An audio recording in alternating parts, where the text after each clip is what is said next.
mic'd up with Mikey Mahtook. Got the boys in. I got Lloyd. We got J Mitch. We got Jackie Boy. He tried to jump up and he might have knocked it in. Good timing. Let's go. What a start to the Monday. I mean, I'm from Lafayette. My boys will come in and say, oh, God. So me and Joe on the ground. I got Joe in the headlock. And he's sitting there, he's punching me in the stomach, like, punching me. Here, is everyone sitting around? Who here thinks Ochinko can practice today after having 5 full beers? And he goes, Chad Jones, right? Chad doing 6 minutes. For 7 minutes, right? Chad's like, no, man, I don't think Ochinko can practice today. And I was like, I look back, I'm like, Jesus Christ. I saw you there. You're more fucked up than me. On the Spirit plane had some issues, I think. She was sleep farting. you heard her or you just thought it was her? I sat right next to her and smelled it. Whoa. What was that? Time Good show.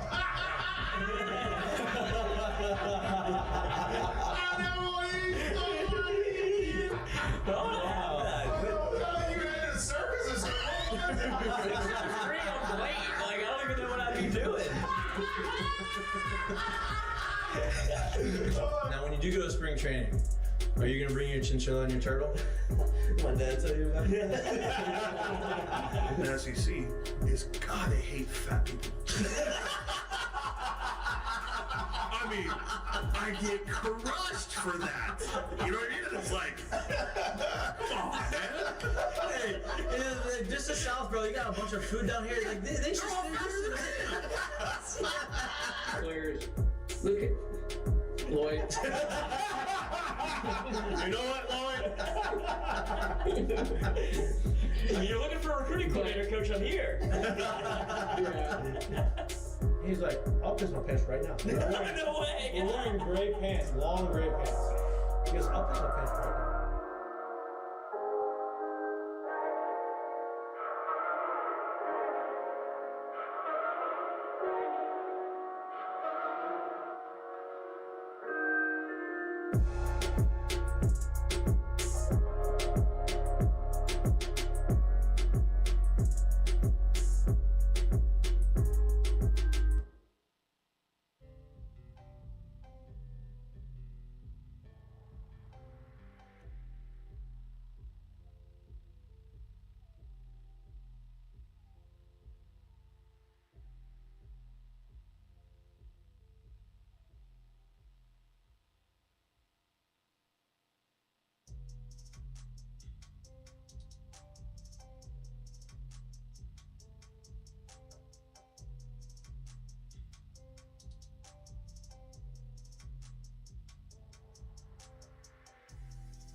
Hello. Welcome back to Mik'd Up. We've missed you. It's been a while. Today is Monday, December 30th, the eve of New Year's Eve. Hope everybody had a beautiful Christmas break, Christmas holiday.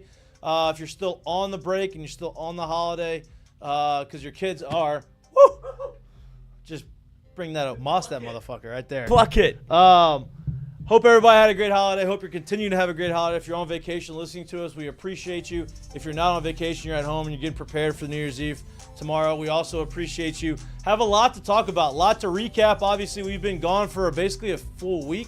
I think we had a show last Monday, right? Yeah. Last Monday, off on Wednesday, off on Friday. Obviously, these last 2 weeks always are pretty hectic, but we had a great break. Hope y'all had a great break. Let's get to the sports conversation.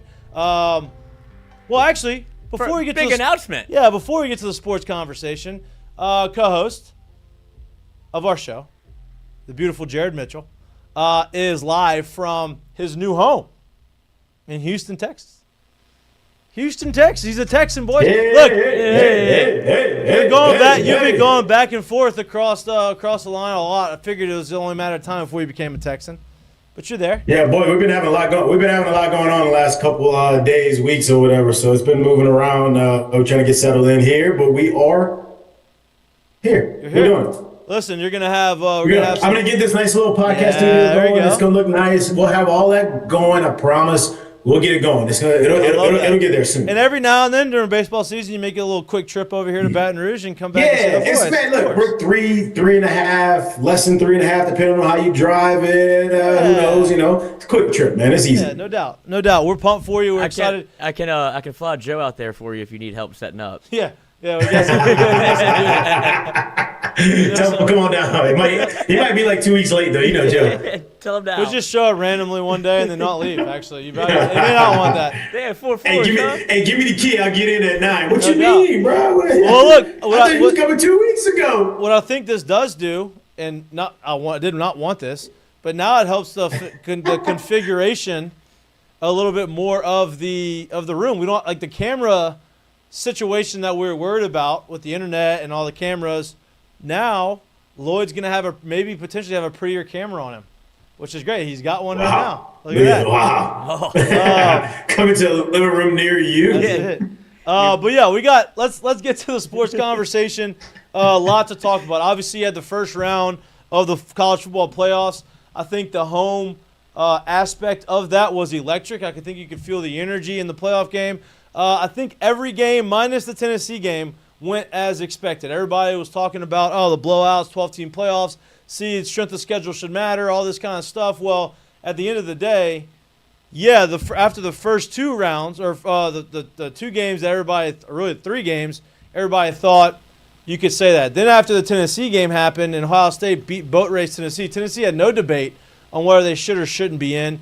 They got in. They got their ass kicked by Ohio State, which I was not expecting. I don't think anybody in this show was expecting it. Kudos to Ohio State for playing the best game of the season whenever they needed it most. And I think they've opened up some eyes. I think they've quickly leapfrogged into, maybe they're the favorites to win the national championship. We're going to get to that, but it was a good first weekend, I think, of the playoffs. I think it was disappointing because everybody thought it was going to be closer games. I think this weekend is going to be a lot better. That starts off tomorrow with Boise State against Penn State. Penn State is the home team.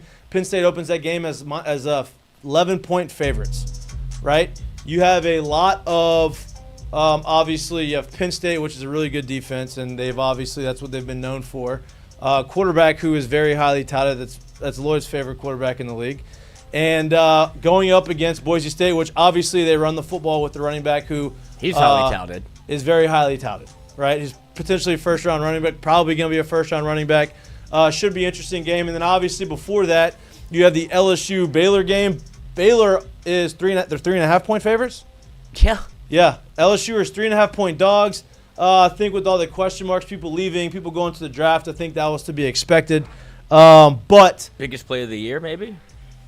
Well play. Well, listen, we didn't have the parlay. I had my own parlay, and I thought I was going to. We did have the parlay.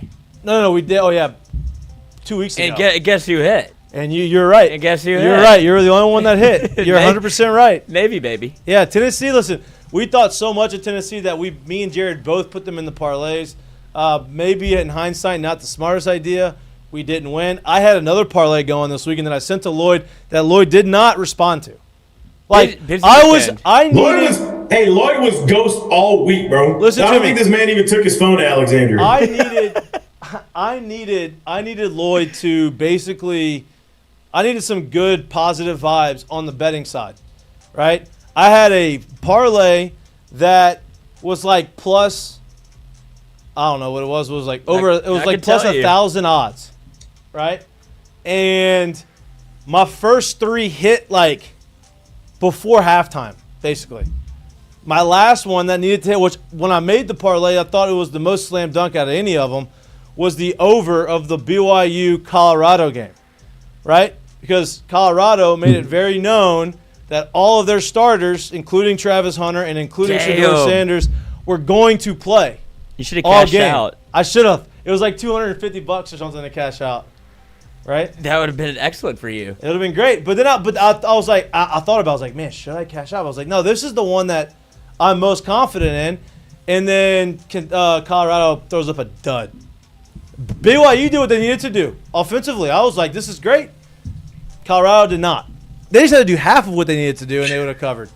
Did not. lost it. Walked off sad. I feel like them Colorado boys, they kind of went through a lot from last game till game time. So it was it was kind of a tough one right there. But they were supposed to play. I didn't expect it to look like that. I can't. They played. Can't lie to you on that. Like I'm talking about, they were going to play. They played, and I thought like, damn. All right, even if they get blown out, like they're gonna put up points, right? Like they could lose by 3 touchdowns, but they're gonna put up points. They may give up points, and they gave up points and did not put up points. Plus 1038. Plus 1038. And that was the only one that was left. You had the Miami game done at half. At half. Thank God, because Cam Ward decided that he was going home. Packed it up at the Pop-Tart Bowl. Just left. Did he really leave? No, he stayed on the sidelines. I was about to say that would have been. Listen, people were like, whatever.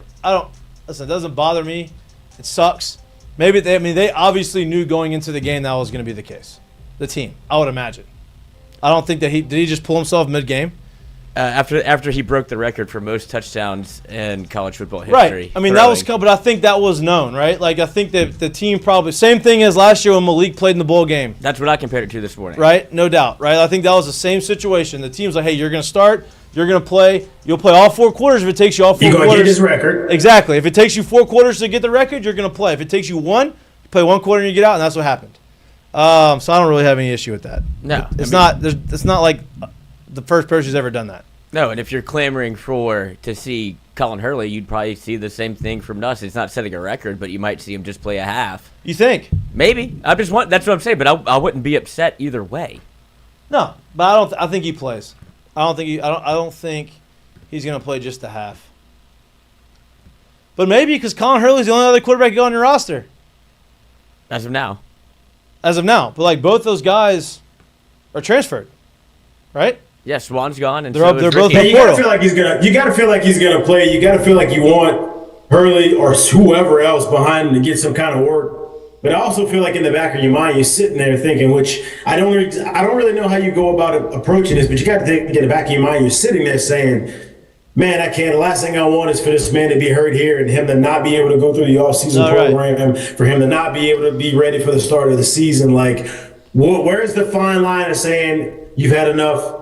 Come on, unstrap it. Right. Like, you're right. I don't know where that line is in this situation. No, look, you're 100% right. Obviously, it's, we'll see what happens.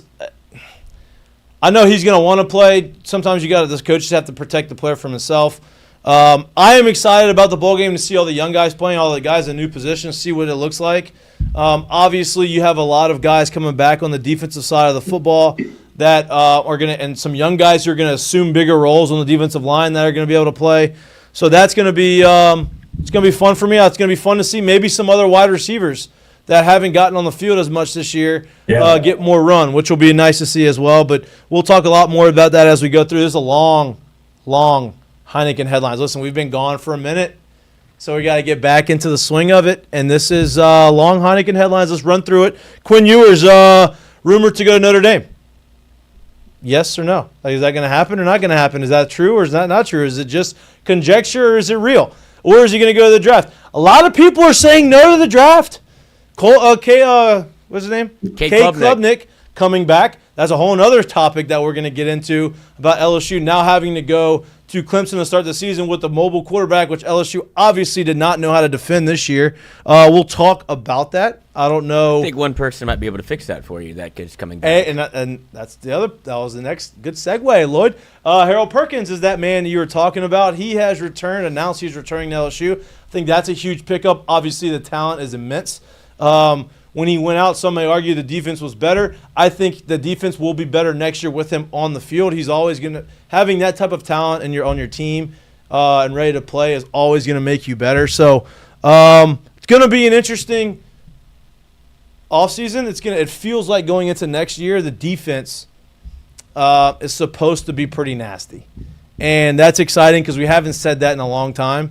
And looking forward to seeing that. But with the LSU conversation, let's get to the main conversation about that, right? I don't want to move on from it. We're kind of rolling on it. LSU has to start the season. This is before we get to the bowl game. I want to talk about this Kade Klubnik thing. Actually, let's talk about the whole draft thing in general with the quarterbacks, right? Nussmeier was pretty highly touted, or is highly touted and very well liked amongst the NFL evaluators. He decides he's going back to school for his 5th year because he wants more experience. Kade Klubnik, who's been at Clemson for, I think, 3-year starter, right? This is his 3rd year starting. Do you know, Lloyd? No, this is his second year. This is his second year starting. DJU at first. Yeah, but he started last year and this year. And then he took over for him. Yeah. He started last year. That's what I'm saying. Yeah, so last year and this year. So this is his 2 year starting. So he's coming back for his 3rd year. Could have gone in the draft. He's going to be a senior next year. LSU obviously struggled. Oh, Quinn Ewers. He's rumored to be coming back to college, not going to the draft. A draft being known as a light quarterback draft. Do y'all find that interesting? Or is that the new age of NIL? Hey, we're gonna go there, play till our senior year, get paid a bunch of money in college, and then go out. Yeah, I think that's kind of the new NIL era, the new transfer portal era, the opportunity to play a little bit longer. Like we're sitting here watching a year where Jaden Daniels, I think, had 50+ starts in college, right? And you're seeing how quickly it translates to success in the league. I don't think you're going to see many. I won't say you won't see many, but you're not going to see people shy away from using that model in terms of setting themselves up for immediate success once they get to the league, as opposed to rushing to the league and maybe making it the road a little tougher, a little rockier as they kind of find their feet and find their settling once they get to the league. If you're able to stay in college and get all of that experience and get all of that opportunity to play, it only makes you better on the back end when you're coming out and getting in the Pro Bowl. Yeah, I mean, I think the money part of it too is obviously the experience and getting to the NFL and being able to go there. But in the past, it was like, all right, I had a really good year. Let me capitalize on this and let me go out in the NFL and get paid, right? And now it's like, oh, I had a really good year, but let me capitalize this in college and having fun for another year and maybe get better and then go back and do it in the NFL, right? That's the crazy thing about NIL on the football side, right? The baseball side has a little bit of an influence, obviously, but the money on the baseball side is not near as big as the money on the football side. And so if you're a very high round draft pick, the money that you're going to get to come back to school is not going to be comparable to the money you would get in the first, second round. Some guys decide to come back. Some guys decide to turn it down out of high school, which is a whole different conversation. But, yeah, I mean, it's I like it for college football because you're going to see more parity around the league, even more than there already is. Veteran quarterbacks make a huge difference on some of these teams. And you're going to have a lot more of them because they're going to get the opportunity. Diego Pavia, right? He's talking about transferring. Diego Pavia wants to be in college for 8 years because he's not going to play in the NFL, and he knows he can make money right now in college being a starting quarterback and being Diego Pavia. And look, Vanderbilt had who they play in the bowl game? Georgia Tech. They blew Georgia Tech out in the bowl game. And so, you're going to start seeing a lot more of that, and I think ultimately that's good for college football. Well, even for you talk about, if you talk LSU full circle, Garrett Nussmeier, same boat, and Harold Perkins, same boat. There's no world without NIL, and BK Rich mentioned revenue sharing, which hits next year. How LSU will get $13 million, $13.5 million strictly for football. So that makes the decision a little bit easier for Perkins, who can't do a combine, can't do a pro day. Right. Instead, you get to come back and prove the fact that he didn't get graded as a first rounder. So now that sweetens the pot. Get paid first round money next year for 1 year deal, a rookie deal, 1 year, and then go do it again. Right. Then you get your actual NFL, the full experience of you being a first round pick, and they have an entire year to figure out what their defense looks like with all the transfer portal additions and where he actually fits in defensively, as opposed to Blake Baker first year, have to figure it out. Don't really know what to do, so I'm just going to run it back what they did last year. Let me ask you this. Harold Perkins tore his ACL in the 4th game of the season, so didn't complete 4 games. Right? Red shirt. Is that red shirt available?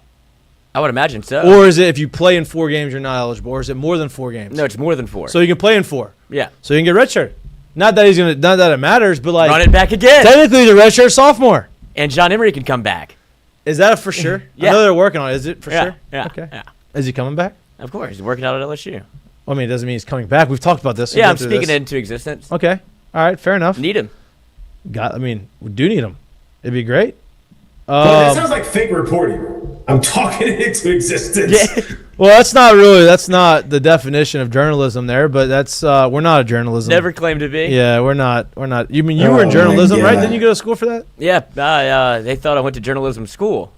I did not at Northwestern State. You didn't major. You majored in journalism. No. Sports admin, baby. So what'd you? Who's they? Who's they? The people that hired me to work there. They're like, "Oh, I thought you did this already." I was like, "I've never done this in my life." They're like, "Oh." I don't even know how to write. I can't even read. Yeah, I don't even know. Yeah. So that was a conversation about 3 weeks in. It's like, "Oh, how do you do this?" They're like, "I thought you did this in school." I was like, No. I did sports admin. Wait, did I lie about my? Did I put that on my resume? Mass comm for a year. That would be a move that you would do, though. I would. Had it, been correct. But I don't think you would have admitted it. I don't think you'd have said, "Oh, I don't know what this is." Had you known that you lied about that on your resume, right? That was what I rolled with. It'd be like I was terrible at it then too. Yeah. You shouldn't have hired me. Oh my God. Oh no, I had Chad Jones in my meteorology class. What are we talking about? He was coming back to get his degree. I'm trying to get my first one. There you go. It was oceanography. He tried to cheat on my test, and I was like, "Chad, not me. I can't be responsible for this." Well, you probably made an A, and you probably made a D. It was your fault. I was looking at the people in front of me too, Chad. So we're just gonna pass the buck all the way back. I hope she knows what she's talking about. So you were honest with him, like, "Hey, you don't want this one, brother." Yeah, you're a legend, cuz I can't be responsible for this.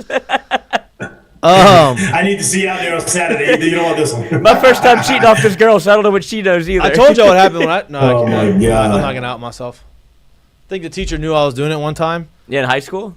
Nope. Well, in high school, I definitely, because I got in trouble. But in college, instead of, hey, you go through all the paperwork and like go through all the stuff of like, hey, this guy's not doing right. Instead, the person I borrowed the answers from got an A on it, which I thought means I was gonna get an A, and then I got a D on it. Oh, so just by proxy, it's like you. And I was like, damn. You can't say anything. I was like, damn. I was like, how does that happen? I was like, how does that happen? We have the same test, same thing. How does that? You obviously did not have the same test. No, I did. Those eyes checked because you were not seeing the same things that was on. It just it wasn't working. Oh no, I did. I think the teacher knew it and saw me and she said, took the high road. I know that you know that I know that what you did. It could be a 0, it could be a D. But she was nice enough to give me a D. Yeah, I'll take it. Yeah, appreciate it. Thanks. Won't happen again. Yeah, my bad. Point taken. Oops. Listen, point taken. I'll study on me. Oh my God. On me. My Hand bad. up. My bad. My bad. The worst was when you had to try to line up the answers with somebody that had the same test, but they weren't in the same order, and you're like scanning back and forth, and you're on question 8, and they flip the page like, fuck, man, I got to go back. Damn, Mikey finishes his test usually in like an hour. Why is he the last 2 people in here still taking this test? Like, that's weird. And I was like, or you have like a system, and you and your buddy are in there, and then say, damn, I can't. Maybe you have a way to like glance at some different notes or something, and you say, hey, I need you to walk up there and go ask the teacher for a question and like give me some time. Distract.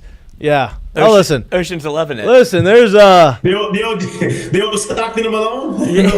then you get the professor who's awesome and that goes up and down and like just kind of roams the room. And if anybody has a question, they ask a question, and he comes in there and he just points to whatever answer it is. I'm like, that's what I my need. guy. Appreciate you. Multiple choice, like you start hovering over A, B, or C, and he's like, maybe there, maybe there. The thumbs up. Yeah, yep. Good thank job. You. All right, we digress. Let's talk about. We talked about Harold Park. Let's talk about the bowl game in general. Lloyd, who's in? Who's out? Who's opting in? Who's opting out? I think there's a couple seniors that are playing.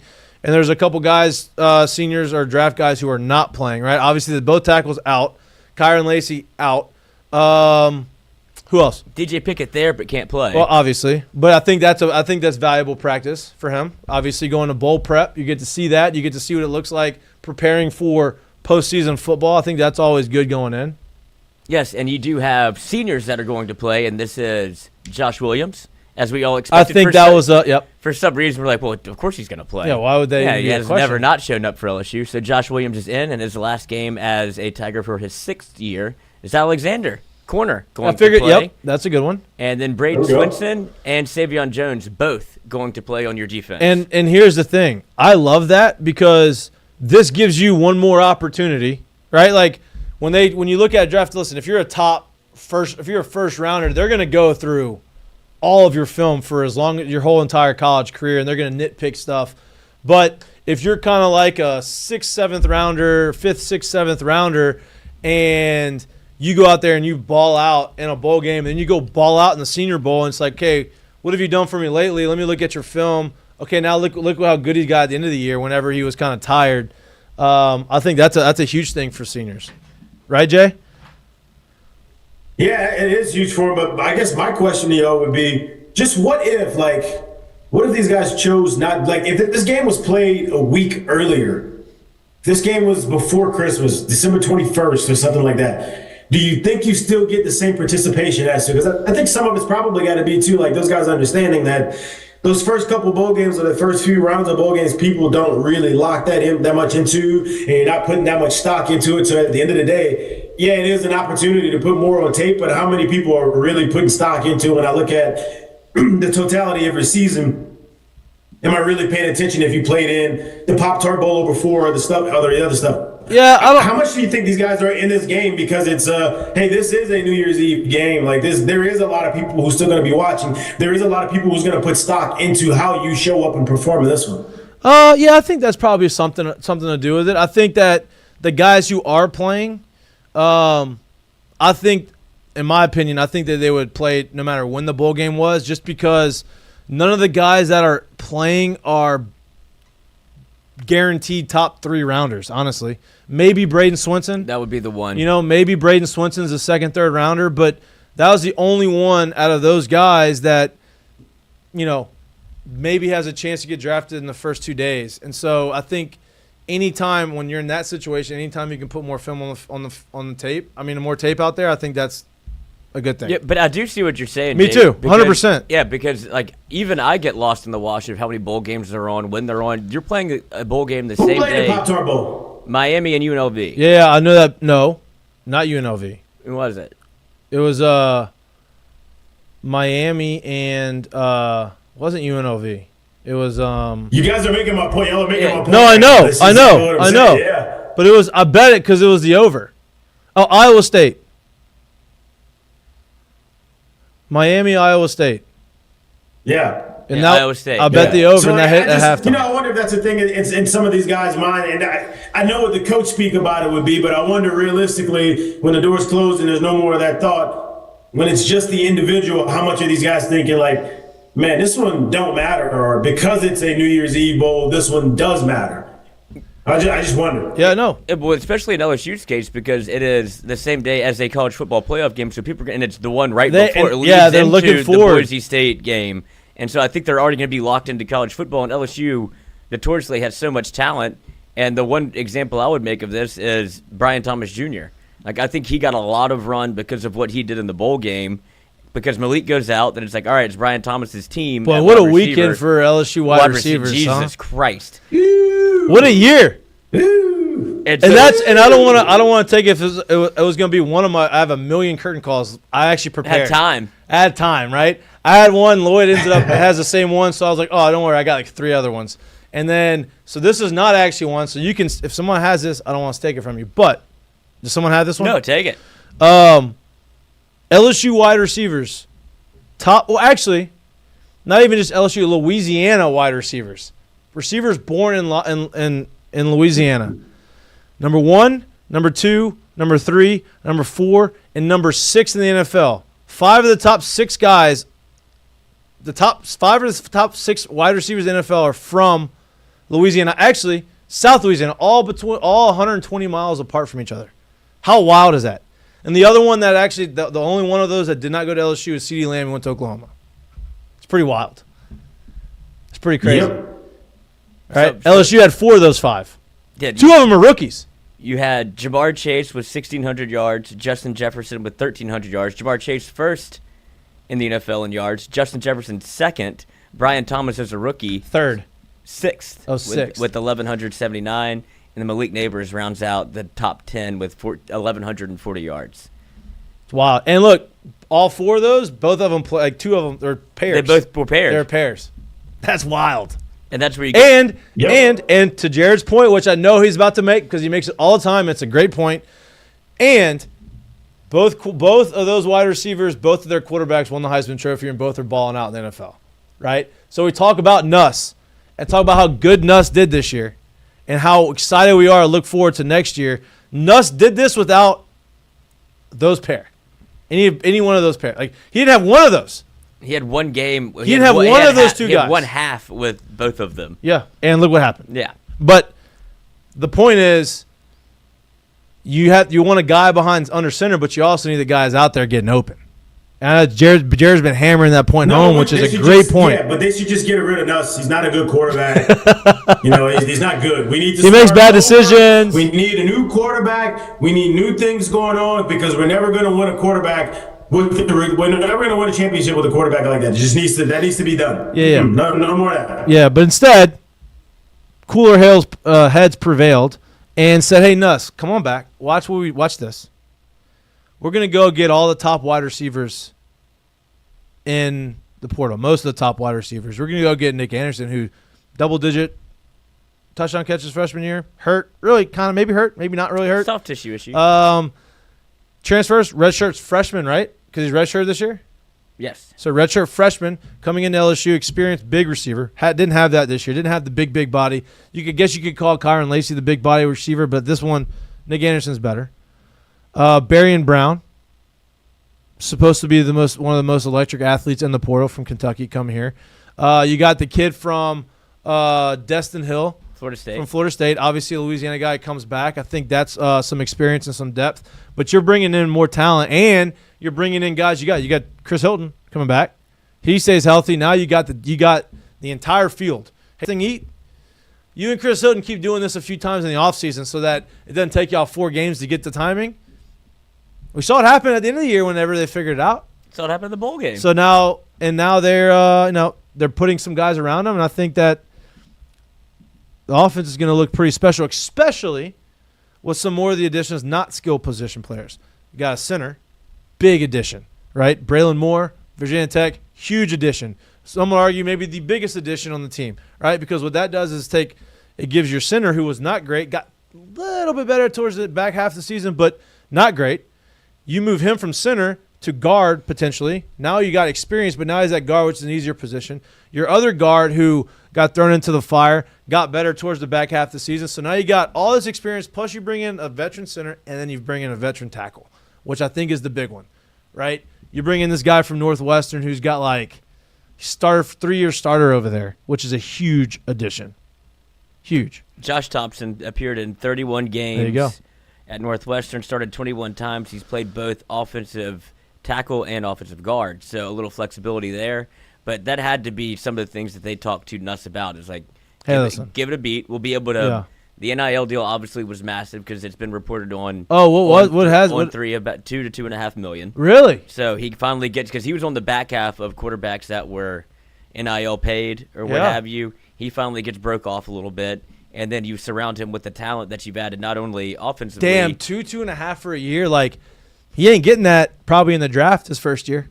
I think that was the big. I mean, unless he's a first rounder, but now that the NFL is probably looking at this like this is a problem because now you have, like you said, Kade Klubnik coming back. You have Quinn Ewers reportedly going to Notre Dame as opposed to going to the draft. Jalen Milroe wants to come back. Like all these guys that you reported to be the NFL first round talent guys, they're all going back to school. But.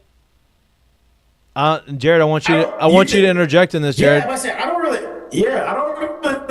think it's a problem for them, man. I think they truly enjoy being able to indoctrinate new players and tell you that they're stars from the moment they step on the field, right? And it's being shown that when some of these guys are coming onto, as opposed to being in college a shorter amount of time, these guys are showing up and they are literally inserting themselves into the top half of the league like that. And I think the NFL really enjoys that because who doesn't love to be able to promote new blood? Right? So if I got guys that are coming in that are showing out and they're balling from the start, it's a lot better than us having to wait to year 2, 3, 4 down the line for them to finally start popping and finally start going. So I think they actually love it because the pool ain't getting any smarter. They're going to draft the same amount of players year in and year out. It don't really matter, right? But I think they love when these guys finally get here that they are able to make an impact from day one and they start showing up like that. I think that's something that really it moves the needle for them because it gives them more to be able to give hope, to be able to sell. Look at Josh. Look at what we're doing.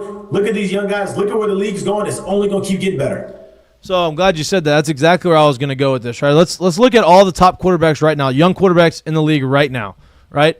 Josh Allen, he played, how many, 3-4 years at, was it Wyoming? Mm-hmm. Was he a senior or was he a junior? Either way. His junior year. 3 years at Wyoming, 3-year starter, right? You have Baker Mayfield. Baker Mayfield played, 3-4 years in college as a starting quarterback? Texas, 5 years, but however many as a starter. He's balling out in the NFL. Jalen Hurts, obviously, his story is much well known. Very well known, right? Joe Burrow, right? He was a fifth-year senior, had 2 full seasons at LSU, but fifth-year senior. Michael Bo Nix, Michael Penix, Jaden Daniels. Penix is 24 years old. I know. He's older than some dudes that may be in their third year in the league right now. I know, and that's the conversation. Brock Purdy was a 4-year starter at Iowa State. All of these guys, I mean, can you name me, and there's probably is one, but can you name me a quarterback right now in the NFL that did not play multiple years in college, start multiple years in college? Well, that's a legit question. I'm sure there's one. There's definitely probably one. If I had to listen names, you could probably find it, but there's definitely probably one. Darnold left his junior year. Right. And then you're finally seeing him have a full-on reclamation. For sure. From where he was drafted. Daniel Jones was a 1-year guy, right? No. I think he was 1-year starter at Duke or 2. Drake May was 3 years, right? He's balling out. But yeah, the point stands. I guess my bigger point was it's these guys that are trying to draft a Daniel Jones or somebody like that early that you're kind of taking a reach on, but it saves your job in a sense. Look, I have a quarterback. Let us develop him. It buys you time if you're not good.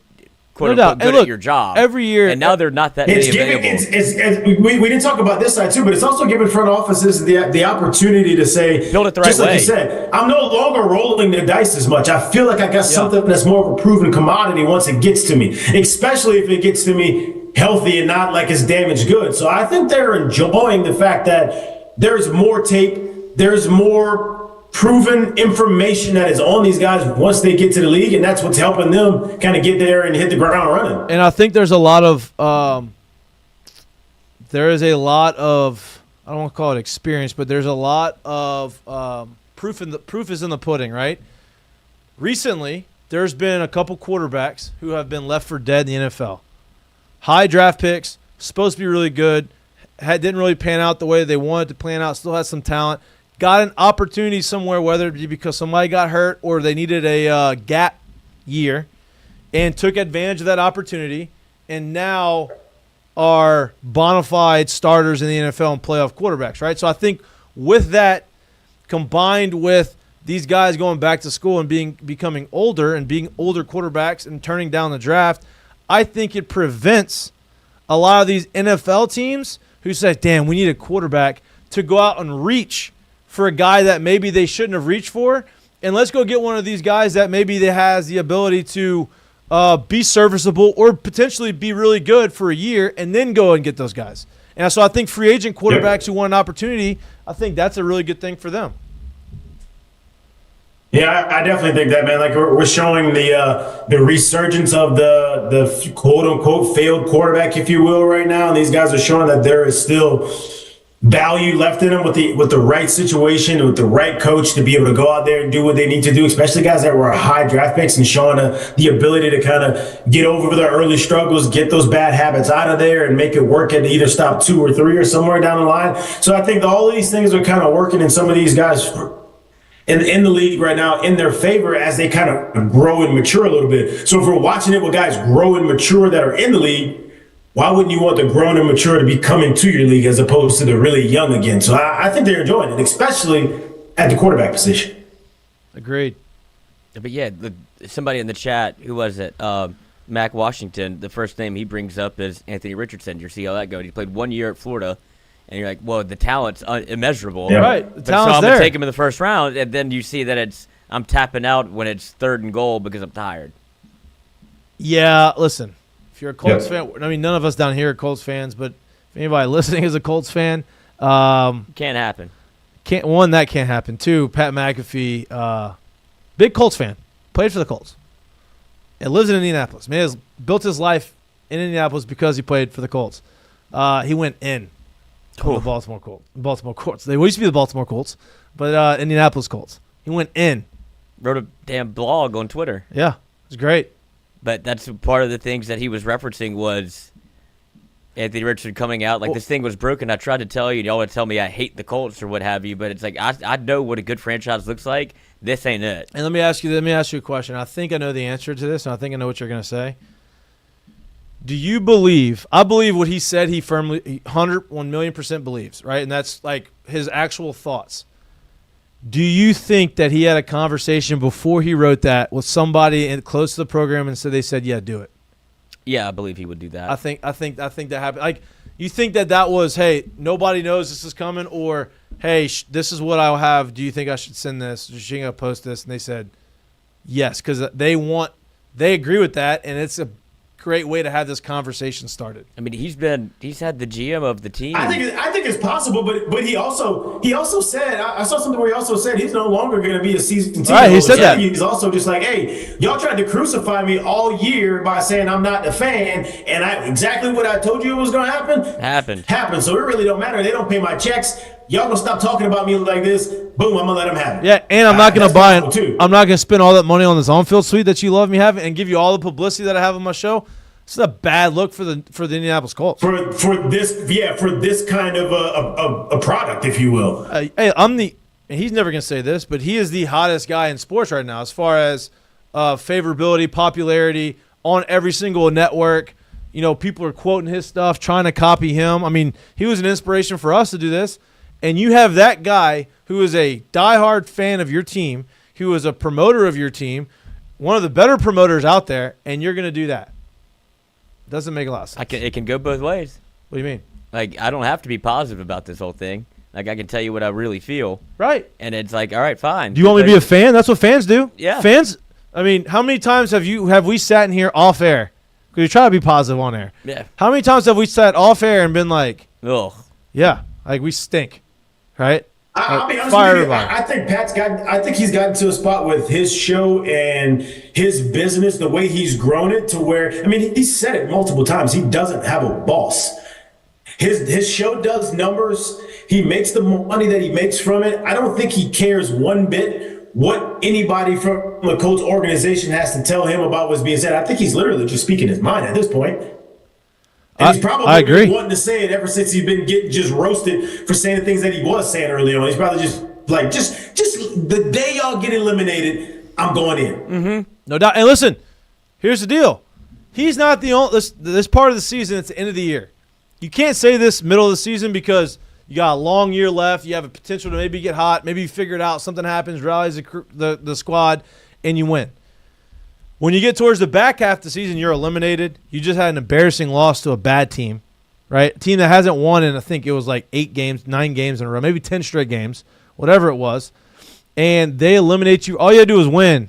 You can kind of control your own destiny in a sense, and you lose, right? And so after all of those things happen, you're eliminated. Now you start getting these conversations, and you get these people to come out there, and you start saying, hey, listen, this is what's actually happening. Pat, one of them, obviously very warranted. He has some information within. He was there when it was good. The other side of it, and it's happened for other teams. New Orleans Saints, Foster Moreau comes out in his interview, and very inspirational interview, but basically talking about, man, we have to play harder. We have to practice harder. We can't go. Tyrann Mathieu said the same thing. He goes, all the years that I've been in the NFL, on teams that have won, we have never, ever just done walkthroughs during the season.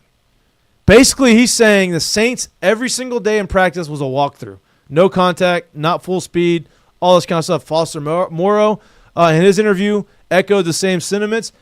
Cam Jordan said the same thing. So, not good for the Indianapolis Colts. Also, not good for the New Orleans Saints.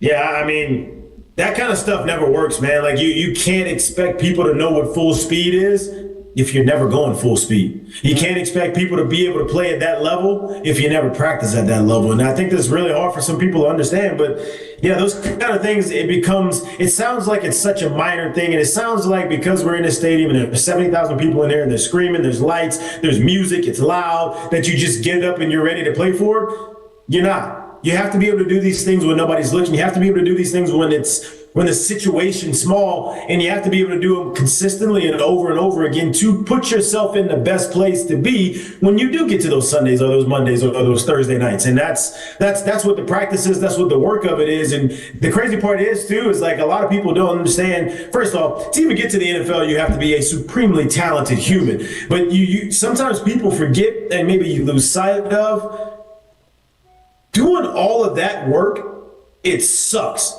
But the moment you do all of that work and you get to those Sunday, Mondays, and or Thursdays and you get that success, that feeling is something that you just like, I don't want to go back to not feeling something like this. I have to always, it becomes a drug because that is the feeling that is, I think every ball player would tell you, like, I would trade in a lot of stuff to get that feeling again. I'd trade in a lot of things to be able to experience that again because that is mountaintop. That's Mount Everest of it. No doubt. Lloyd, you got any thoughts on this? No thoughts. Okay. The Saints. Well, I'm just saying, more about the whole thing. But let's circle back to the conversation that I don't know how we got to where we got on that. But let's circle back to LSU. We talked about who's in, who's out for the bowl game. We want to see. We talked about Nuss going out there. We talked about having new tackles. For me, I'll start this off, and then y'all can chime in on who y'all excited to see. I'm excited to see because Brian Kelly has been very vocal. Now, he's been very vocal about a few guys throughout the course of the year, and I don't know if that's just him trying to build them up or if this one's actually serious. But he talked about challenging Trey'Dez Green to become a better blocker, right? And he basically says we're not changing the offense now that Mason Taylor's not there for the bowl game. You're going to have to adjust that, and you're going to have to develop and be the guy that we think you can be. And he said that he's been significantly better in the blocking world, right? In the blocking part of his game, he's worked really hard on it, and so I'm kind of excited to see what he looks like with a lot more play on the field, not just running routes.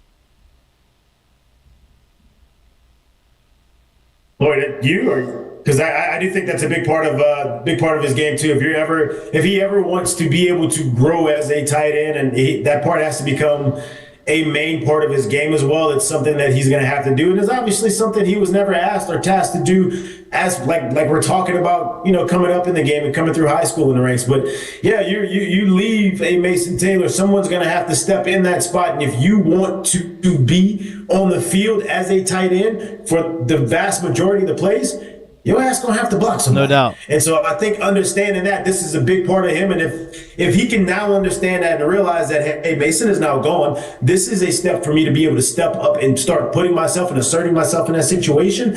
Yeah, if he's taken these last couple of weeks and looked at it that way and approached it that way, there is a chance that there's been a jump that's been made from the last game to today, and we get a chance to see it on New Year's Eve. And he's doing all of this without a tight ends coach as of right now. Right. So that's what I think is interesting and I think Brian Kelly can he's always had a quote-unquote good tight end or a good tight end room, and that was the first thing he did when he brought in Mason Taylor. But I do think that it's interesting for him to make that jump back to see if they've already brought in a pass-catching tight end. He's just not eligible for the bowl game. So I wonder if this is just a one-game stopgap or if this is something that they legitimately consider him doing so it gets him on the field more. Yeah, you added all of these weapons at wide receiver. You added, 3 wide receivers, 2 wide receivers, and you have Chris Hilton, Aaron Anderson coming back. Kyle Parker coming back. Like, there's... So you're saying, what are you saying? That maybe... But you got to understand, having a tight end like him, if he's always on the field, it makes it hard because you obviously know what he can do in the passing game. I don't give a damn how many receivers you put in or how many receivers you add to the room. If I'm forever sending receivers out there, it makes it easy for me as a defense to be able to play against you a little bit. But when you got a guy that can do both and you can do it to the level that he has the potential to do it at, it makes it hard to figure out what the hell are they trying to do on the other side. So I think having someone like Trey Lance is literally, you become a joker. You become something that's bigger than or that's better than however somebody wants to be able to play you, because if they can't match you and they can't play you in the pass game, but you can hold your own in the running game as well, that becomes really tough to play against as a defense. No doubt. I'm just wondering if that's something that he can do. Like we'll see. Well, We'll get I think so. a limited game sample size of him being able to run block and consistently. No do doubt. it. And look, he's probably not going to be perfect. No, I wouldn't. Yeah, But but you gotta understand, look, those kids grow, everything becomes real, but when you're sitting in a tight end room that was as impressive, that was as talented as it was, and you have a couple of them leave, and now you see a pathway to wait, hold on. I'm no longer just the receiver. I get a chance to be featured in this offense. I get a chance to stay on this field, not just do all the work and maybe only play a portion of the plays. So sometimes some of these kids take a step forward when they realize, like, no, I told you it was on you, but you obviously know it's on you because you look around and the room don't look the same. that's what I think it is too. I think it's an opportunity because, like I said, what you added Bauer Sharp from Oklahoma, who is more of a pass catcher. And then if Trey Green wants to take this opportunity, he just has to be able to. No doubt. And look, I think he's going to get better. He's a physical kid. He hadn't played football all that much. Right. So, like, I think that's the other thing is, like, a guy with that athleticism and that size, I think he's one of those guys who's like, okay, give him a little experience, show him how he'd fail a couple times. All right, now this is how we want you to do it. And then those guys kind of figure it out pretty quickly and kind of excel. So that's why I'm excited to see what happens. Yeah, and the additions, that he gets a full year if he's going to stay at tight end, but he gets a full year with the additions that you put on the offensive line where they've moved some pieces around to where I think your run game gets better next year. Like you're 100%. Not relying on a redshirt freshman center, which turned into a redshirt freshman left guard, which turned into you're not really able to run the ball, but now you've added a piece that could be, you have, Adams coming in to be your left tackle is what it feels like, and then you have the Washington transfer that could come in and play left tackle also. So it's an interesting little tidbit to see where this goes if this is part of what, because I think LSU does have a real focus on being able to run it more than they did last year, and I think that the pieces that they added are like a staple of that, with Braylon Moore coming in, a center that's played for 2 years at that same position that Virginia Tech rushed for 2,000 yards this year. I think all of that goes into if LSU can become less one-dimensional than what they were. You saw a little bit of it the back half of the year, but if you're able to kind of get a little bit more of a run game going and become more balanced, I think that's where Nuss shines the most if he's not going to run the football. 100%. And look, I think Nuss is going to run the ball a little bit more next year too. I wouldn't. What? Not featured in the running game. There's nothing to prove that he will. I'm not talking about featured in the running game. I'm talking about like what he did the last couple games of the season. He's like held Perkins like 2 or 3 first down runs, 3, 4, 5 yards. I'm not talking about like, hey, he's gonna run 10, 12 he's not times gonna a be game. Jaden Daniels. No. Hey, we're not calling design quarterback runs for Nuss. That's not what I'm saying. Okay. All right. Yeah. No. That's never gonna happen. But now the quarterback we got. Van Buren, maybe, definitely, right? Next year, who knows? I don't know if that's going to be the case. I don't think that's they're going to. I don't think they're going to have him featured much. No, paying him $400K though. I think their idea is, hey, we're going to pay you. You're going to be here. You're going to redshirt, and then you're going to be a redshirt freshman as the potential starter the next year. Yeah, you'll compete with Colin Hurley. Yep, right. And that's worth $400,000. I mean, that's nowadays in this market, like that's probably undervalued. Yeah. Anybody else y'all looking forward to see? I'll focus on the young guys. Like Don McKinley would be a good one. Gabriel Relaford would be a good one. Keys, like all these young guys that are getting these extended roles. Yeah, maybe Toviano. Oh, Toviano, and he's starting. There really isn't anyone in particular that I'm looking for, man. But I just want to see like who can take the reins, like who's willing to step up, who's willing to pop, who just needed an opportunity. That's kind of what I'm looking for. Who needed someone to kind of move out the way or move over or move on for them to be like, yeah, I mean, here, like we may have been seeing someone who they felt like, maybe, and then maybe that guy's a gamer. You know, like I want to see if somebody going to pop on film, is somebody going to be able to step up and be able to do something different that we just didn't know was there before. Yeah, I think 2 names to watch for are how they utilize Caleb Jackson, who's been getting a lot, like in these limited clips that they put out for practice at LSU. Caleb Jackson has been featured in a ton of them. And then you'll also see BK has spoken multiple times about Toviano moving to safety and becoming the starting safety with Sage Ryan hitting the portal. And you kind of he has to play out of necessity, but they've also been impressed with him. As somebody that I would say was impressive in his first year when he kind of got thrust into playing corner. Then they tried to move him to star, and he obviously had the off-field things that went on, so he didn't get to play as much.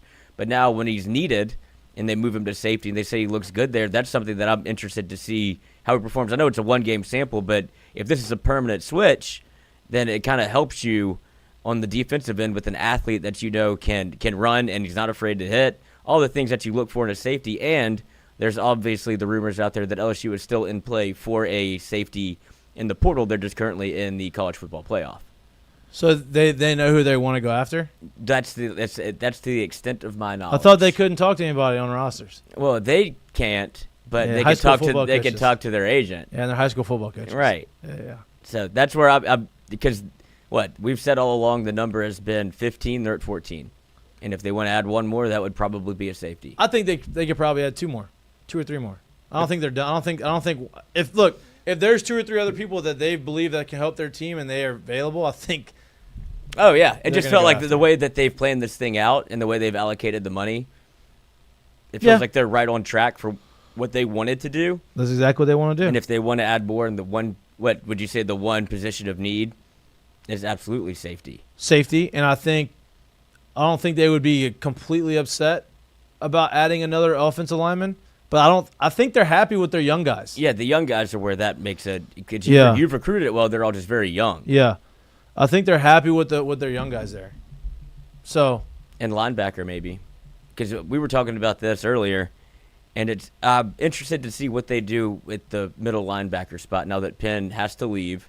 I just don't know who that next guy. I think up Keys is supposed to be that next guy, right? I think that's kind of the Because you have Tyler Singleton that you haven't really seen play, but Greg Penn's going to play in the bowl game, right. and so you won't get a real look at that. And then you have West Weeks. And you're bringing in I think they They love brought in their a love linebacker recruits. Yeah, they did. They brought a ton of linebackers. And so I think that's the other thing. I don't know if you really want a freshman middle Right. linebacker, but I think they love the guys they have already, plus the guys they're adding to them.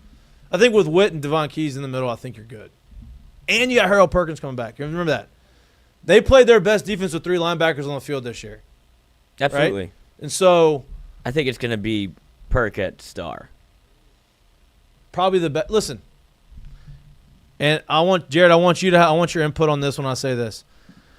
Everybody wants Perk to be Micah Parsons. He ain't Micah Parsons. He's not as big as Micah Parsons. He's not going to be the edge rusher in the NFL like Micah Parsons. Everybody wants him to have 10 plus 12 sacks. You want to break the sack record at LSU. That's what they're expecting.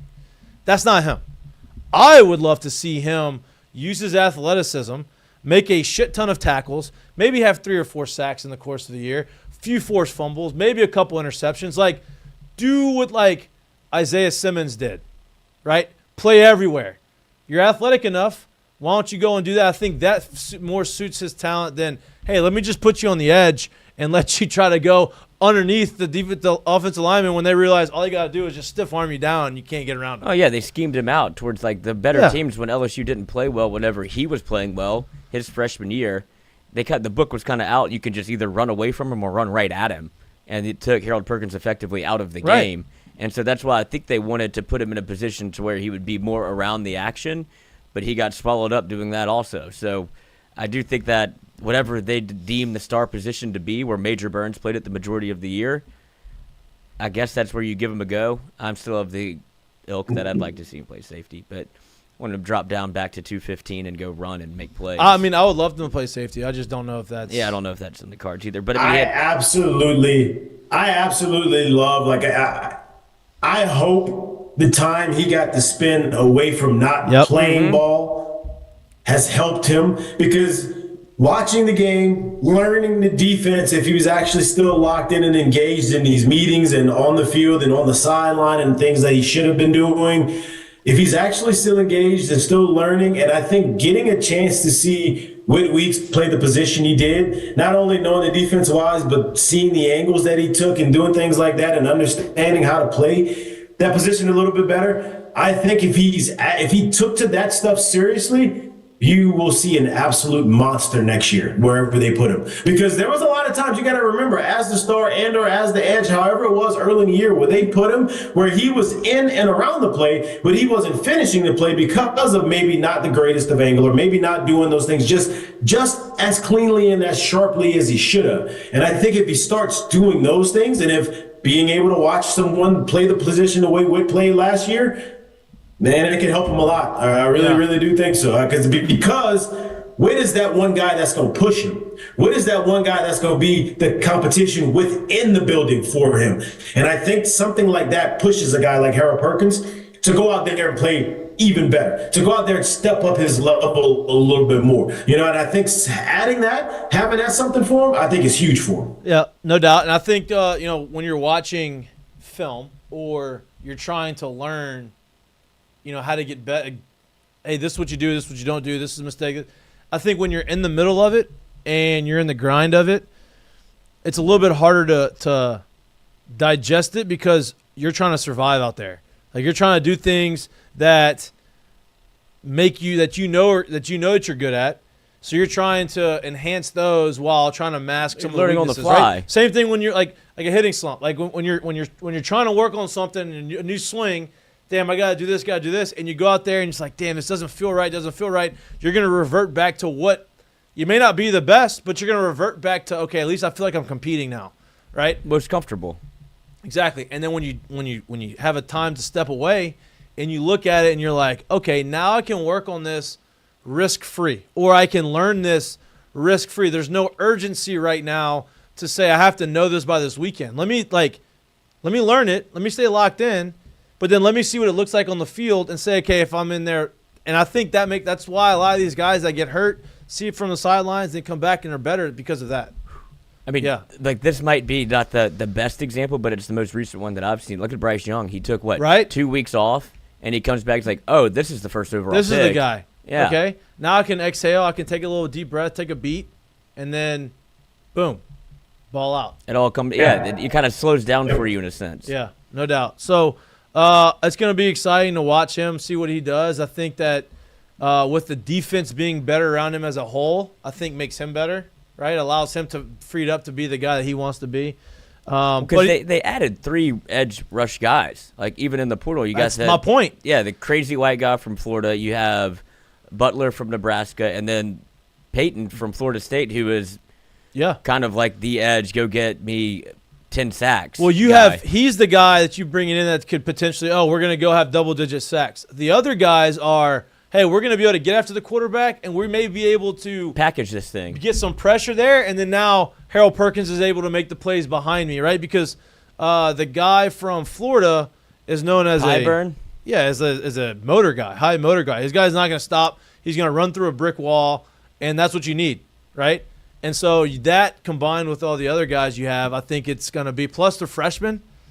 They have 8 on their defensive, 7 or 8 on the defensive line. I feel like they can rotate through. Yeah, that's what you added a ton of depth and different packages that you can do for whether it be run fits or go get the quarterback fit. Look at what Georgia's done for so long, right? Georgia would have basically 2 defensive lines just rotate in throughout the entire game. Everybody's fresh. Nick Saban's Alabama. No doubt, right? Like that's where you win. Yep. So that's what I'm looking forward to. But it's going to be fun. 2:00 game. Another interesting guy that I've read this on 3, courtesy of Shea Dixon and Matthew Bruni, but a name that they mentioned was Kion Billiot because of the. He's been mentioned a few times. He shined in whenever they practice was open and available to the media, like quote recently. Unquote. No, whenever this was like going into the year before, like spring ball. They had, obviously, C.J. Daniels, he's gone. Kyron Lacey's gone. And now you look around and you go, okay, Chris Hilton's back. Xavier Thomas can play wide receiver. He didn't play it a lot. And then you also have Aaron Anderson. So there's a role to be filled by a bigger body guy. You saw some Jelani Watkins. So Billiot's bigger body? Bigger body guy. And then you don't have Kyle Parker. But it's almost like a need at this point because of what you've lost. Oh, for the bowl game you're talking about. Yeah, that's all I'm talking about is for the bowl game. You think Jelani Watkins is ever going to do anything here? Yeah. I hope so.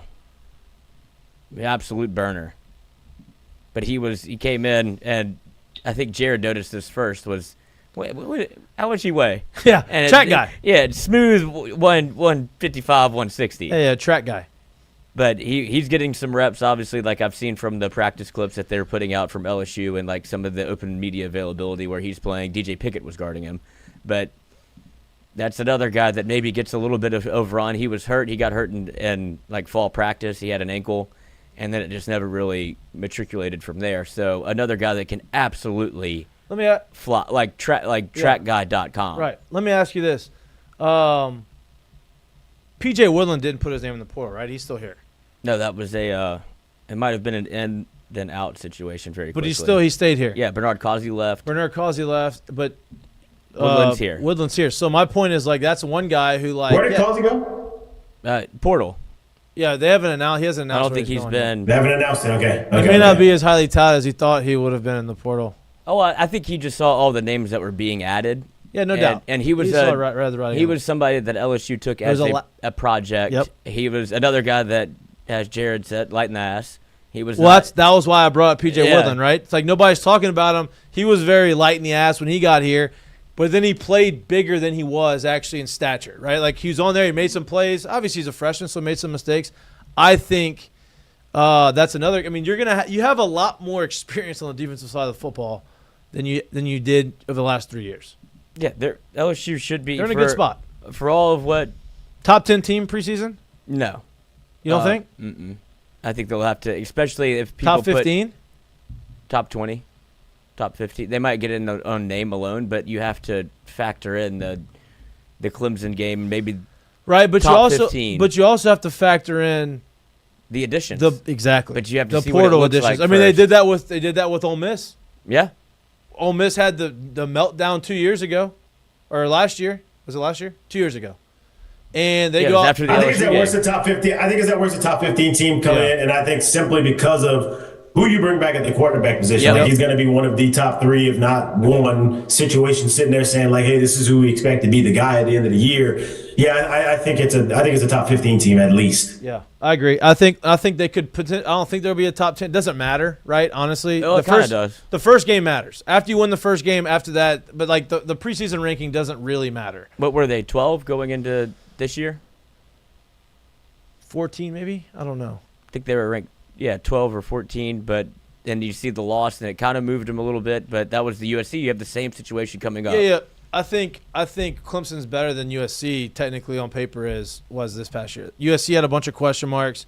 They had guys coming back. New quarterback. But I think Clemson is a little bit more of like hey, this is who we are. This is our third year starting quarterback. Like we have these guys coming back. They're actually dabbling in the portal now. Daboing in the portal. Yeah. You like that?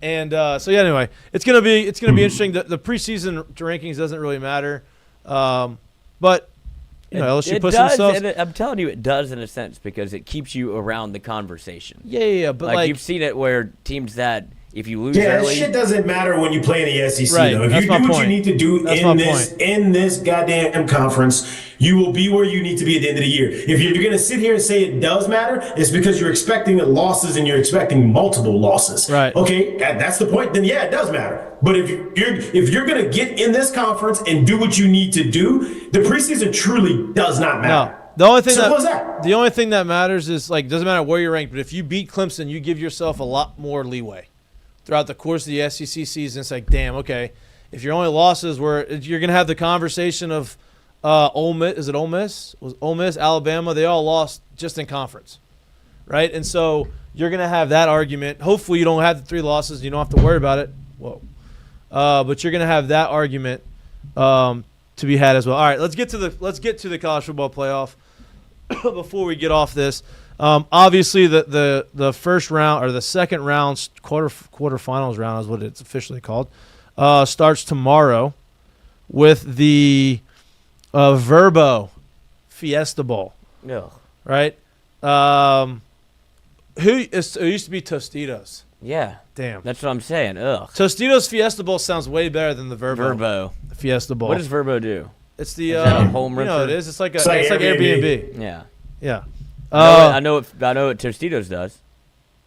Yeah. And it was the And Fiesta it's Bowl. What'd they do, great Lloyd? for the Fiesta. What they do, Lloyd? Give me chips for the game. Hey, chips and salsa. Fiesta kind of goes it ties in, doesn't it? Yes. Penn State, Boise State. Boise State is the 3 seed, so they had a bye. They're playing Penn State in the Fiesta Bowl, which is in Arizona, correct?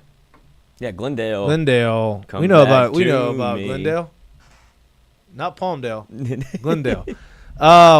What we got on that game? Penn State's favored by 11. I expected to go pretty much similar to that. Like Yeah.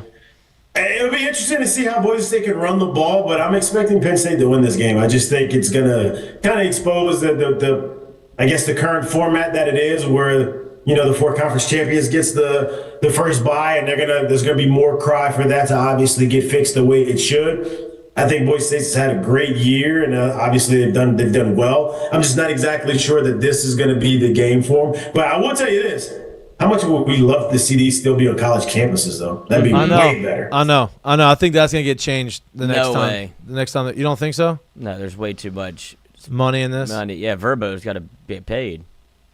Yeah, but why can't they be like the Verbo quarterfinal game at They whatever? can still find a way. They can still find a way to make it happen, and they've done it in the past. So I'm sure. Well, I they'll want to find a way say to make that happen. I want to say this, right? So we talk about obviously Boise State, and you got Genty, obviously, right? He rushed for 2,500 yards, 2,497 yards, 29 touchdowns. Not the worst I've ever seen. So that's what they do. They want to give him the rock. They want him to be the guy. But, and now I get it, competition was not great, right? They played Oregon tight. They played who else? They played Oregon, lost 37-34. And they that played- was yeah. their only loss. And then the UNLV game at the Right. time was huge. They won 29-24. And that's it. Right, They so- beat UNLV again, In the bowl game. I mean, in the championship game. 21-7. Right. And so my point in saying that is like the competition compared to a lot of the other teams in there obviously is not up to par. But quarterback, talk about the running back, Maddox Madsen is his name. 2,700 yards passing, right? Not like gaudy. 22 touchdowns, 3 interceptions. So like serviceable, not going to hurt you.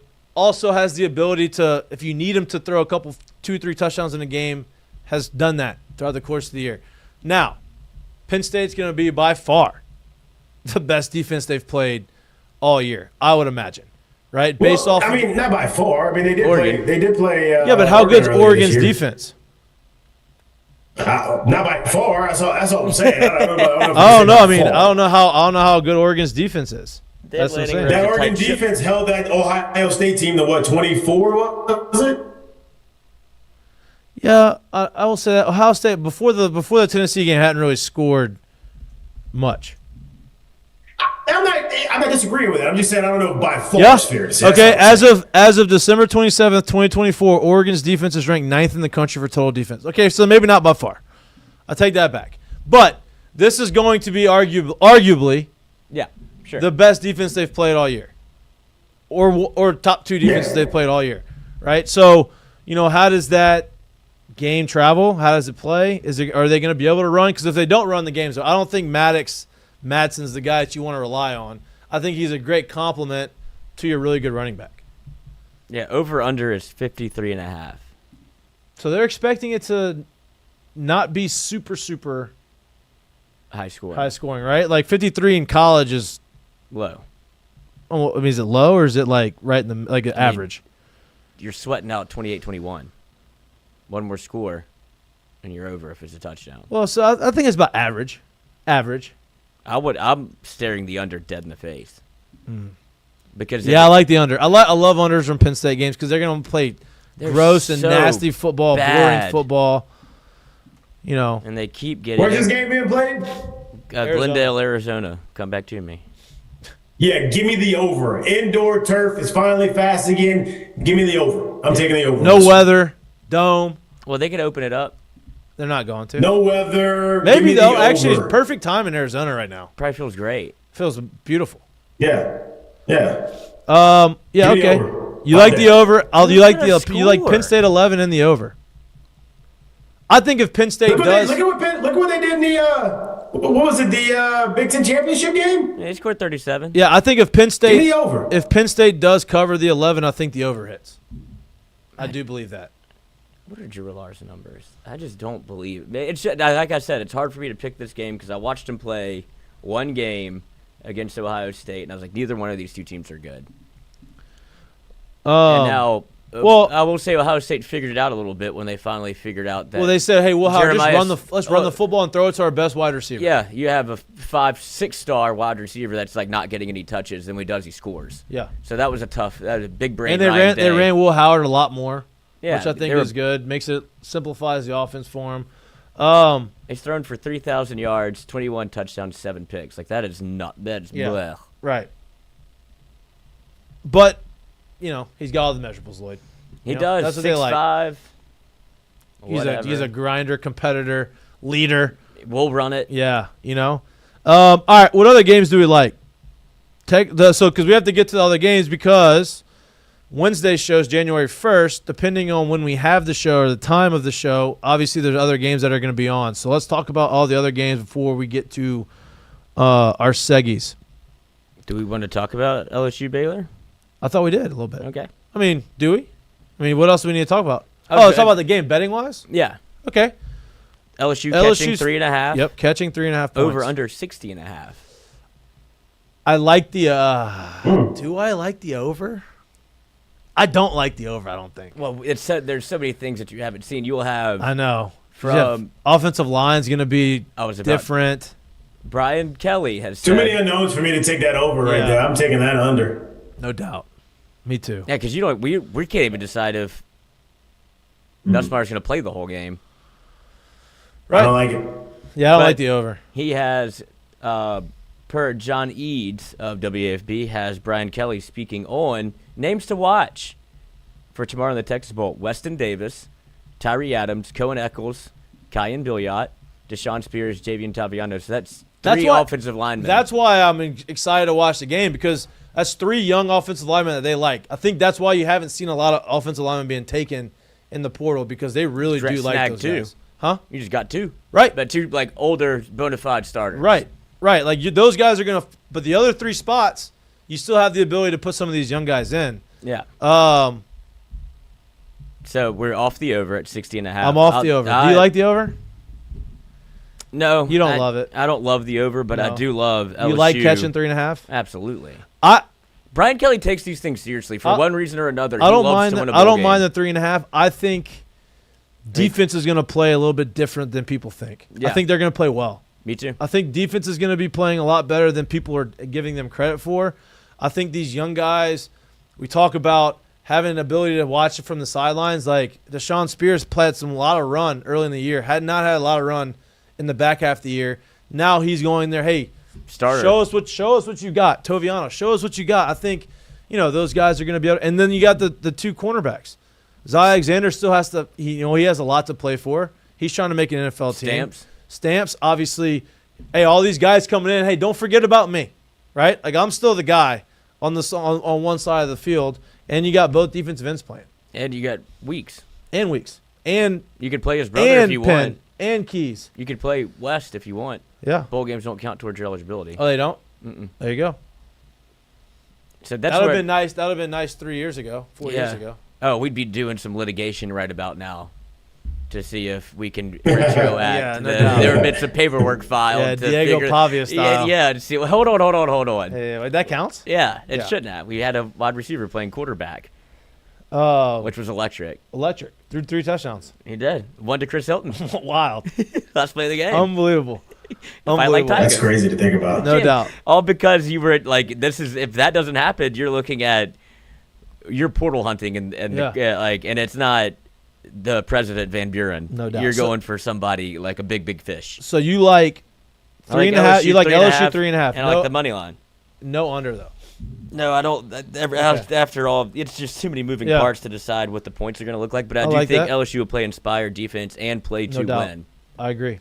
I think. So inspired defense equals over 60 for you? No, he's not on it. He's not on the over. He didn't say that. Okay. I'm about to say. He's not on over. He's not touching the over or under. Like he's just staying away from the total. I'm just going to go LSU money line. Yeah. And LSU 3. Okay. Well, all right. Well, so then, you're actually, that's what I'm asking. So if you think they're going to play inspired defense, what are you expecting to see from their offense to sit here and say that I'm staying away from the total? Because inspired defense means you're expecting them to not get their absolute doors blown off. Right. So you're already expecting points not really to really happen like that on one side.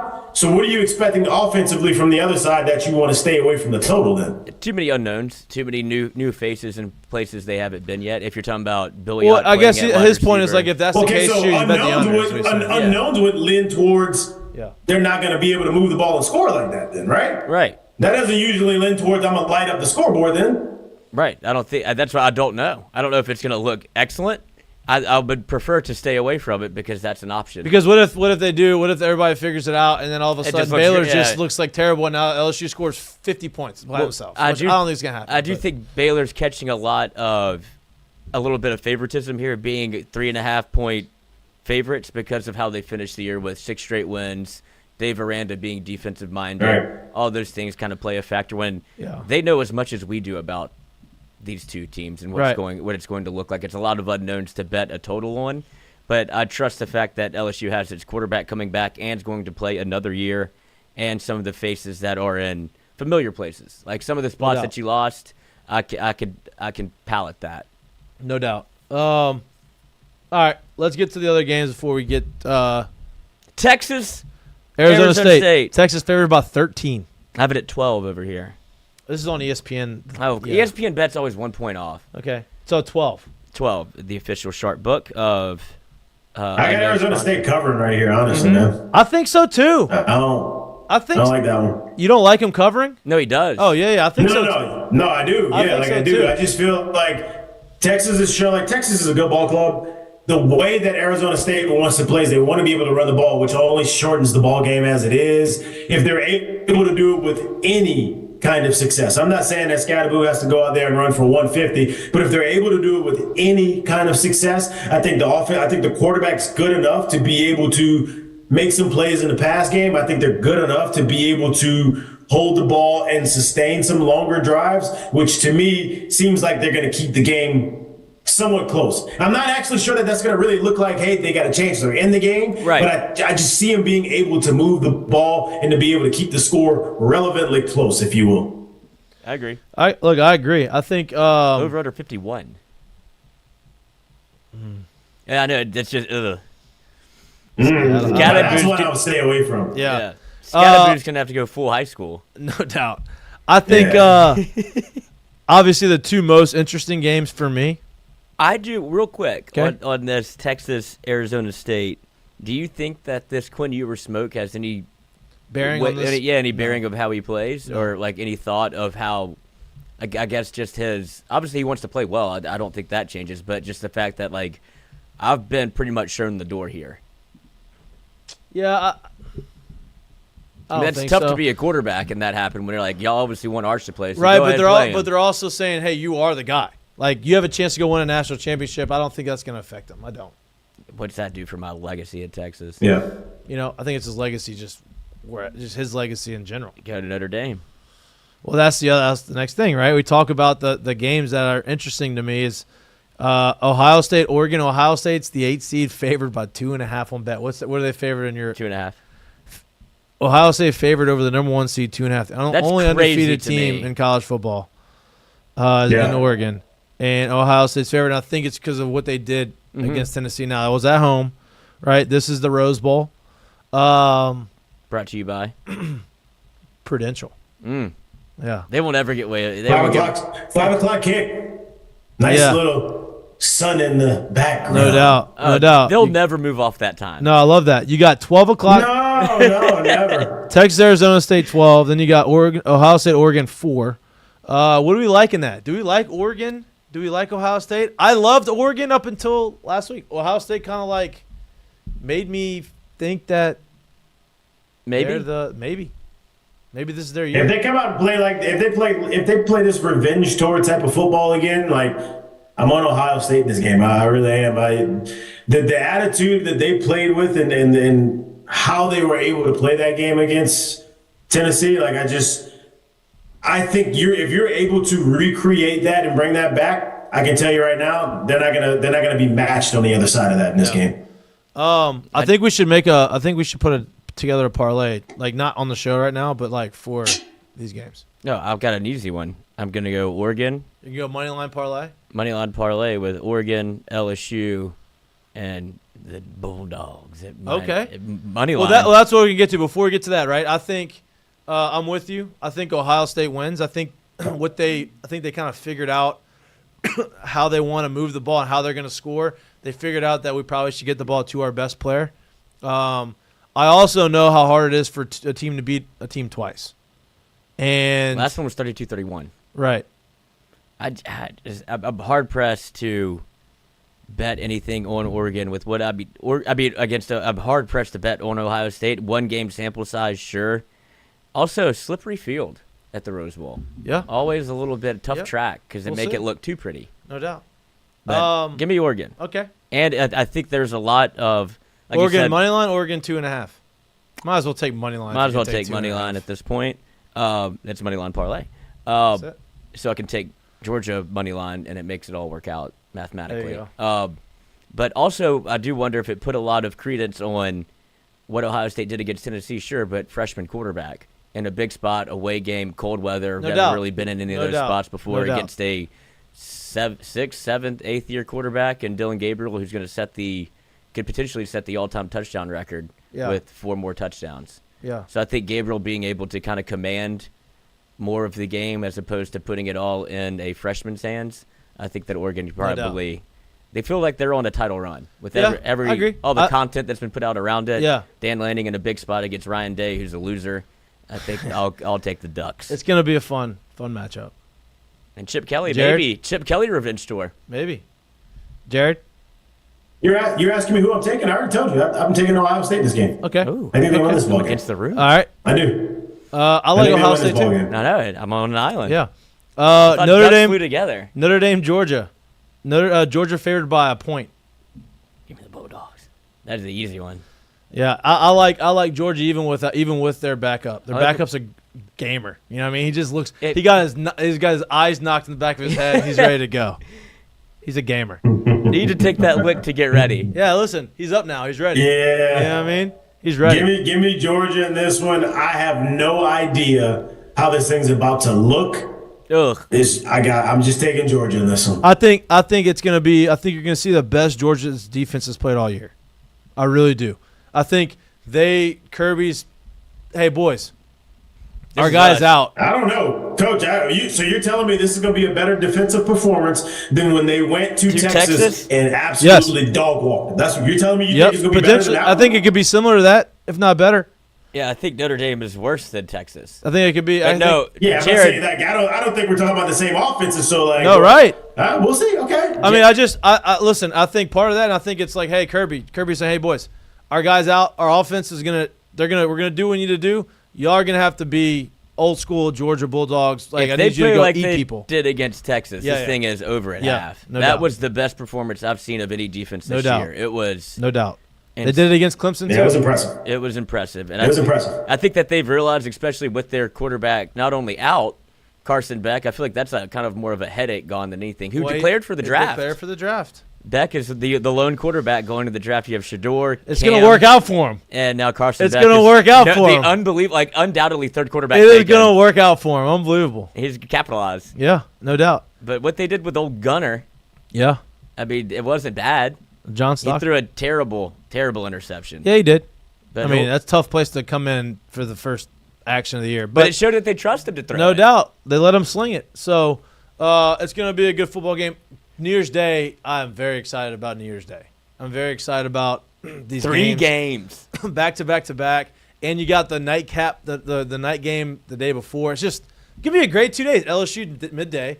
Then you lead into the playoff game. Then you got 3 straight. Great holiday. All right. Let's get to our seggies. Remember when people thought it was a bad idea? Yeah, it's stupid. People are stupid. Yeah. Speaking of stupid people, let's get to our It's seggies. me. Mistake of the day brought to you by friends at Dozy Place. I have 2 mistakes you of do. the day. Of course, I love that. We have time. Obviously, this hit the waiver wire last night after you get an on-field proposal, which we talked about before the show. That one is a yeah. We think it's collegey. It was and then name the player that did it I don't in remember. the Fiesta Bowl, Boise State. Oh yeah, the running back, Ian something. Ian Johnson. Ian Johnson. But with that being said, that one actually was great. That's college. College, yeah. I mean, he scored the touchdown, all the things Trick that happened. plays. It was the first of his kind, too. Yeah. Yeah. And so now you have Jeremy Reeves comes out, proposes on the field after they clinch a playoff berth, and then only Kia with 5 A's seems to be a stand-up human being.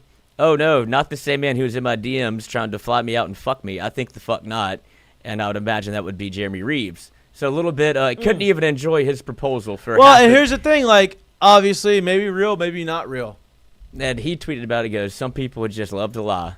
I mean, that's what you got to do. That's what you got to do. It would be odd for her to have no contact with him and bring this up. But yeah, and so such a public way. You know what I mean? Like maybe a DM or something, you know, like where nobody can see it, but this is like. It sounds like she turned it down, too.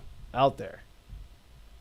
Because it seems like she didn't go. That's tough. Maybe listen. If that was the case, there's gonna be evidence, and you can get to the bottom of that. Yeah, there's trying and doing. Yeah, no doubt. So he could be like, no. I feel bad for all parties involved right there. Yeah, that's a tough situation to be in. And another. Yeah. Love is in the air around. You know, it was cuffing season. And now it has. You know, that starts to fade eventually.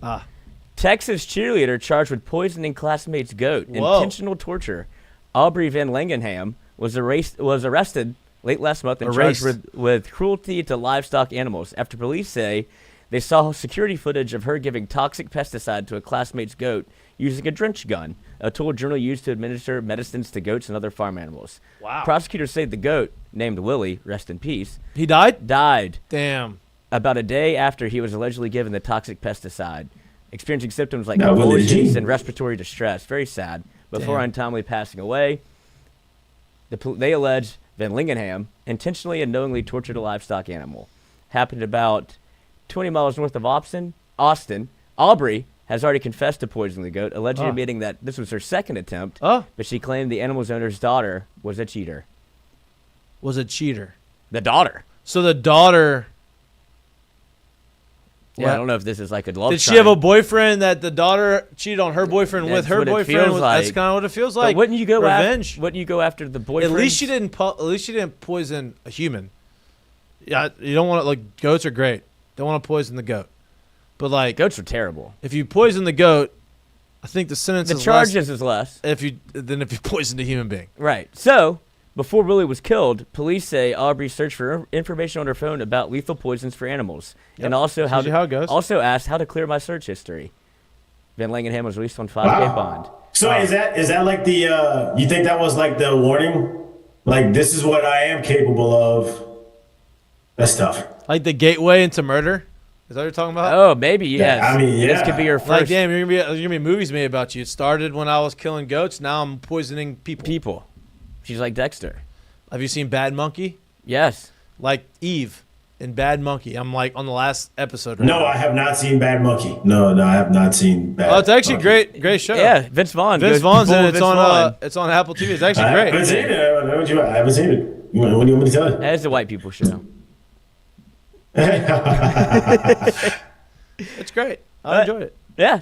But yeah, so Aubrey admitted, confessed, and $5,000 bond. But Okay. I always love when people search for information on their phone about what they're about to do. People are looking at that. And then they're like, hold on, how do I clear my search history? Like, we should have done that one first. NSA sitting back looking at it and says, hey, come look at this. Look what this girl's about to do. Let's get the phone on speed dial. Let's see what she does. Okay, now she's doing it. Oh, hey, she did it. Boom. Wouldn't you search first, how do I clear my search history, before you Google anything incriminating? Probably. Yeah. Just the order of or operations. Just know how to kill. delete it. Or know how to delete your search history. All right. Well, kids didn't grow up like we did, Mikey. No, you're right. They don't have the home computer. You're right. Curtain calls brought to you by our friends at Perkins and McKenzie. What you got, Lloyd? Curtain call goes to former LSU Tiger, former 1-8. Hey. Foster Moreau with a very impassioned speech about where the New Orleans Saints lie and how he feels the team should continue to prepare as a probably disappointed season for most, but this is a guy that's up for a contract. And he's had a great year. And he's had a very good year. Coming off of, cancer? Yeah. non-Hodgkin's lymphoma. Yeah. And so to be able to, this is the guy that you want on your team. For a playoff New Orleans berth, native. right? I mean, there's plenty of the fan base that wants us to lose so we can get a better draft pick. Like, I'm not blind to that. Like, I see that, and that's, I mean, they could think that all they want, but people have to play with passion. They have to play with pride, and they have to play for each other, and they have to play for their jobs. Like, you have to play because this is your resume. And I fucking hate talking about resumes. I hate the man that's talking about their resume is out of a damn job. Like, that's a fact. So, like, Great point. You could think about your resume all you want, but in reality, you got to play for pride, and you got to play for not only the name on the back, but the name on the front and the logo on the side of your damn helmet. That's a fact. And I'd love to see us get back to doing that. And look, you could, work smart, not hard, is not something I believe in. You have to work your balls off. You have to work as hard as you possibly can just to have a chance in this league. Just to have a chance in life, you got to work tirelessly, right? That's what I believe. And if you work hard enough, eventually you'll get smart. But I don't believe in all the rest of the hoopla. I just work hard, be where your feet are, and just the secret's in the dirt. The secret's in the daily grind. I mean, I can't argue with one thing he said there. I love that. Look, what wall did you run through after he said that? Yeah, I love that, dude. I mean, I wish that I liked the was Saints fucking more, but awesome. I fucking love Foster Moreau. Me too. That's it. That's him.com. He's had like 7 touchdown catches this year. Yeah. Like, he's had a good year. Yeah. Maybe 7's an aggressive number, but I think it's somewhere around. I think it's like at least 5. I think it's it's more than you would think. But I mean, it just goes back to everything that the Saints have had problems with throughout the year. Oh, you're right. 5. Yeah, 5 touchdowns. It's just the when you talk about stretch and stride, and we're not doing anything full contact. That's what he's referencing. Yeah, no It's doubt. That's what I was we're saying not earlier. practicing hard. We're practicing smart. It's Right. like you're still having people get hurt with soft tissue, and you're not doing anything at practice. And then you go out and play and put up 10 points a game. Like, I would be pissed too, because this is a guy that came back from Hodgkin's lymphoma to be able to play football just to have our opportunity to play. And he's the one that seems to care the most in the locker room about, it's not about me. It's about the team, and nobody else seems to think that. I would say him, Alvin Kamara, Demario Davis, Cam Jordan, all still care about New Orleans. Yeah. And it seems like from the top down, that's been lost. No doubt. Jared, you got one or you want me to go? Yeah, I got one. It's a double. It's a joint, but it's for 2 LSU greats, and it's kind of hard to I'm gonna sit here and I'm gonna give a whole lot of love to Joe Burrow and to Jaden Daniels for the things that they've been doing lately. We're sitting here seeing 2 quarterbacks do 2 things we've never seen before. I think Joe's up to either 8, maybe 9. I think the number is 8. 250 plus yards and 3 plus touchdowns and 8, I believe, straight ball games right now. That is an NFL record. And we're watching Jaden Daniels do something that we've never seen a rookie quarterback do in the last 20 years, which is he's averaging 28.2 points per game. Most by a rookie in the last 20 years. So these 2 dudes literally left college campuses, and they have not stopped lighting it up since. And I'm going to go ahead and give them some love right now, even though they are talked about everywhere that you could possibly talk about football right now. Love that. They've been balling. Speaking of, right, this goes into my curtain call, right? You talked about Jaden Daniels. One of my favorite parts of the season is no matter if you're 2-15 or 2-14 going into the last game of the season or 14-2 going into the last game of the season, a lot of guys have a lot of things to play for, whether it's incentives, whether it's records, whatever it may be, right? And so I love watching and seeing what happens. If you watched the game last night, Jaden Daniels throws a game-winning touchdown pass to Zach Ertz. Zach Ertz, been in the league a long time, incentives, right? Throughout the course of that game, he had $250,000 incentive for going over 600 yards. He had $250,000 incentive for going over 60-plus catches. And he had $250,000 in his contract for scoring 6 touchdowns. All 3 of those he hit in that game. The 60-plus catches, the over 600 yards receiving, and he got the game-winning touchdown in overtime for his 6th touchdown catch of the year to go and to have $650,000. Expensive game for the Ertz family. It was a great game for the Ertz family. Expensive game for the Commanders, which they're perfectly okay with that. $650,000 in incentives for Zach Ertz in one game. Awesome. All happened on his mother's birthday. That's even better. What a gift! She's Happy gonna birthday, get. Mom. Right in the middle of the holiday season. That's No doubt. It's a good year. No doubt. No doubt. And speaking of mother's birthdays, it is also my mother's birthday today. Oh, happy Hey, birthday, well, Mama Lloyd. Mama Lloyd. Happy birthday. Happy birthday, Mama Lloyd. Happy birthday, Mama. She Courtney? is third on the pecking order with one LeBron James and one Tiger Woods. Okay. But third on the list, There you go. Love that. Lily Courtney. There you go. That's a great birthday. Yeah. Great, That must great, be a great Elite woman. company. great birthday. Great birthday. All right, it was great to be back with you in this beautiful Monday. Enjoy Monday Night Football. Lions are down 7-6. I guess they missed the extra point after Probably went for two. Jameson Williams. Maybe he went for two after Jameson Williams scored a touchdown. We'll be back live in studio on Wednesday. We'll let you know the time. It's New Year's Day. We'll figure out kind of what's the best way to do it, right, Lloyd? We'll talk about that. We'll go through that on the back end. Figure out. We'll let you know. We're obviously going to put our bets out there. We appreciate y'all. We We should love. do a show from 12 to 8 or 12 Yeah, that's to a long 12 time. to 10. It's a Live long stream time. all the games. It's a long time. We appreciate y'all. We love y'all. Please like and subscribe to our YouTube channel. If you don't like watching us, would you like listening to us whenever you get your pods? We'll see you on Wednesday. We love y'all. We missed y'all. Peace. Enjoy the Tigers game tomorrow too. By the way, Go Tigers. men's basketball won by like 1 million against Mississippi Valley State. Oh, Fonz Fairley, late mistake of the day. Ah.